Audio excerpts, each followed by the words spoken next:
आणि यानंतर टॉप 18 बातम्या पाहूया। टॉप 18 प्रायोजक डिफेन्स करिअर अकॅडमी। युवक युवतींनो, भारतीय सैन्यात घडवा अभिमानास्पद करिअर। तुळजाभवानीच्या चरणी 5 तोळ्याची सोनसाखळी अर्पण। कर्नाटकातील भाविक पांडुरंग हुलाजीराव पाटील यांची भक्ती। मंदिर संस्थानकडनं भाविकाचा सत्कार। यवतमाळची स्पेशल टीमही वाघ पकडण्यात अपयशी।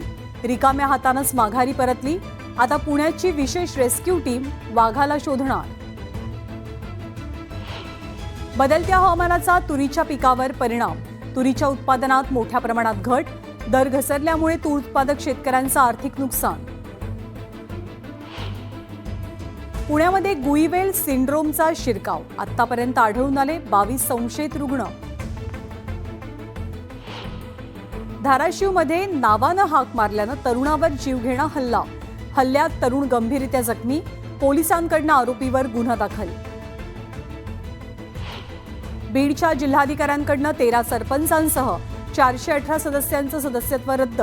जात वैधता प्रमाणपत्र वेळेत सादर न केल्यानं कारवाई। छत्रपती संभाजीनगरातील आणखी एक घोटाळा उघडकीस। गुंतवणूकदारांचे 35 कोटी उकळून कार्यालयाला टाळं ठोकलं। 2 शाखा व्यवस्थापकांनाही अटक। लातूरमध्ये एका व्हॅनमध्ये LPG गॅस भरताना भीषण स्फोट।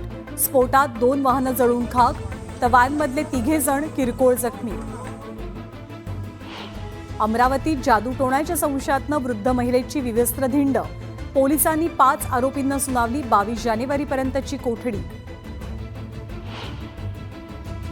अमरावती शहरातील महिला असुरक्षित। बलात्काराच्या 99 तर विनयभंगाच्या एकूण 244 तक्रारी दाखल।